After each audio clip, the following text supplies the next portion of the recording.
ओम पूर्णमदः पूर्णमिदं पूर्णात् पूर्णमुदच्यते पूर्णस्य पूर्णमादाय पूर्णमेवावशिष्यते।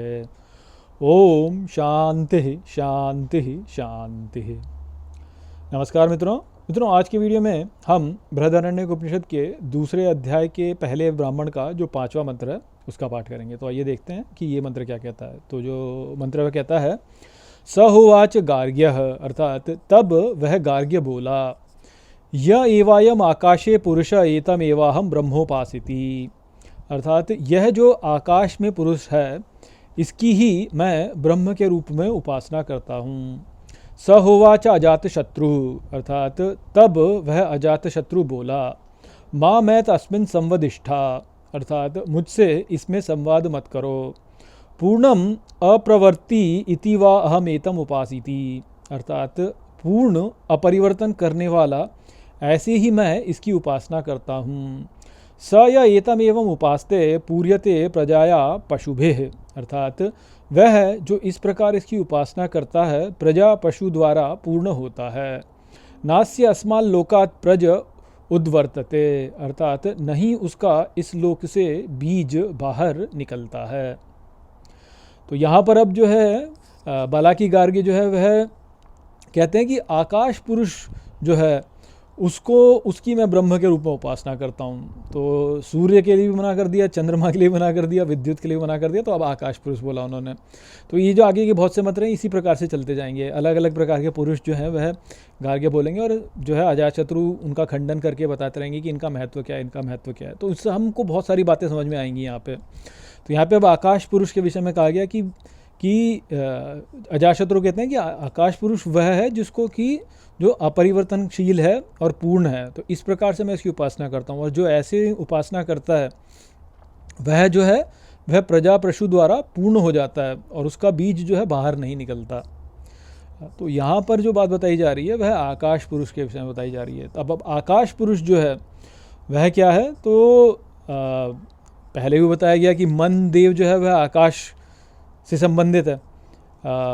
और आकाश जो है आप यदि उसको देखें तो आकाश जो है वह सब कुछ को अपने भीतर समाये हुए है। यानी हम ऐसा कभी सोच ही नहीं सकते कि कोई ऐसी वस्तु होगी जो कि आकाश के बाहर होगी, सब कुछ आकाश के भीतर ही है। तो इस प्रकार से आकाश जो है वह पूर्ण है ना।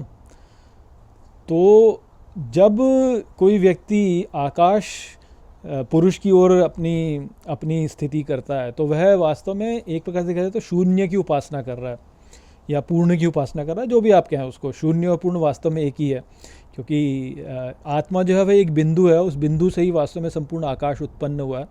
तो एक बिंदु से ही सब कुछ उत्पन्न हुआ है। जैसे कि फोरियर ट्रांसफॉर्म में भी हमको बताया गया, हम यदि साइंटिफिकली भी समझें तो इंटायर यूनिवर्स जो पूरा स्पेस है उस पूरे स्पेस का फोरियर ट्रांसफॉर्म यदि किया जाए तो वह क्या निकलेगा, तो वह एक डिराक डेल्टा फंक्शन कहते हैं उसको, कि बहुत ही सूक्ष्म बिंदु निकलेगा वास्तव में। अर्थात कोई वेव यदि संपूर्ण ब्रह्मांड में व्याप्त है, कोई वेव यदि संपूर्ण ब्रह्मांड में व्याप्त है तो उसका जो पार्टिकल पॉइंट होगा, पार्टिकल एसेंस होगा, वह जो है वह एक बहुत छोटी सी बिंदु होगी।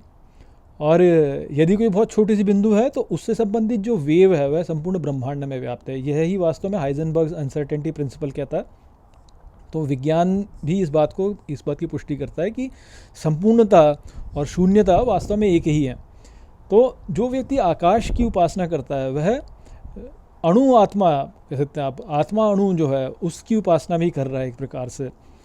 तो वो संपूर्णता में ही अपने आप को स्थित कर रहा है। तो जो निर्विकार हम कहते हैं ना, निर्विकार की उपासना करना, निर्विकार ब्रह्म की उपासना करना, तो ये वास्तव में वो वाली बात है, आकाश की उपासना करना अर्थात निर्विकार ब्रह्म की उपासना करना जिसमें कोई परिवर्तन नहीं होता। क्योंकि यदि संपूर्ण विश्व को देखा जाए तो संपूर्ण विश्व में भीतर भले ही परिवर्तन होता रहे, परंतु संपूर्ण विश्व की जो स्थिति है वह तो वैसी की वैसी ही है। सब कुछ उसमें ही है, ना उसमें से कुछ बाहर निकलता है, ना ही उसमें कुछ भीतर आता है। इसीलिए इसमें बोला कि जो इसकी उपासना करता है उसका बीज जो है वह बाहर नहीं निकलता है। निकलेगा भी कैसे, बाहर निकल ही नहीं सकता कि सब कुछ तो उसी में है, तो बाहर क्या जाएगा जब सब कुछ ही एक में सम्मिलित है, पूर्ण ही है यदि, तो पूर्ण में से बाहर क्या निकलेगा, कुछ बाहर ही नहीं निकलेगा। इन्फिनिटी में से कुछ निकालोगे तो क्या निकलेगा, कुछ है ही नहीं ना। या ज़ीरो में से निकालोगे तो क्या निकलेगा, कुछ नहीं निकलेगा। तो ज़ीरो, और हमने भी बताया ज़ीरो ही इन्फिनिटी है, यानी शून्य ही जो है वह संपूर्ण है। पूर्णता बोलिए या शून्यता बोलिए एक ही बात है। तो पूर्णता और शून्यता में से कुछ बाहर निकाल नहीं सकते हो आप, क्योंकि पूर्णता में सब कुछ है ही सम्मिलित और शून्यता में कुछ है ही नहीं। तो इस प्रकार से वास्तव में ये विचार है। तो जो यहाँ पे बताया गया आकाश पुरुष का, वो यही बोला गया कि वह पूर्ण हो जाता है, क्योंकि वह संपूर्णता को अपने में समाहित कर लेता है। वह ये जान लेता है कि सब कुछ मैं ही हूँ। मेरे हृदय के भीतर स्थित जो आत्मा का अणु है, वह उस आत्मा के अणु से ही वास्तव में संपूर्ण ब्रह्मांड, ये इतना बड़ा जो ब्रह्मांड है जिसमें इतनी सारी आकाश गंगाएं, सब कुछ वास्तव में उसी से बाहर की ओर प्रक्षेपित हुआ है, और इससे बाहर और कुछ है नहीं, सब कुछ इसी के भीतर है। इस प्रकार का ज्ञान जो है ऐसे व्यक्ति को हो जाता है। तो वो ही जो बात है वो यहाँ पे बताई गई है आकाश पुरुष के संदर्भ में। अब इससे अधिक और बताने की यहाँ पे आवश्यकता नहीं है, क्योंकि इस पर तो बहुत चर्चा वैसे भी होती रहती है। हम सभी जो है आजकल ब्रह्म के विषय में, ब्रह्म सब कुछ है, और अद्वैत में जो भी बोला जाता है, तो वही सब विचार यहाँ पे जो है प्रक्षेपित किए जा सकते हैं। इससे अधिक और अधिक यहाँ पे कुछ व्याख्या देने की आवश्यकता नहीं है। तो आशा करता हूँ कि मैंने इस मंत्र को आपको यहाँ पे ठीक प्रकार से समझा दिया होगा। चलिए इसी के साथ इस वीडियो को यहीं पे समाप्त करते हैं। नमस्ते।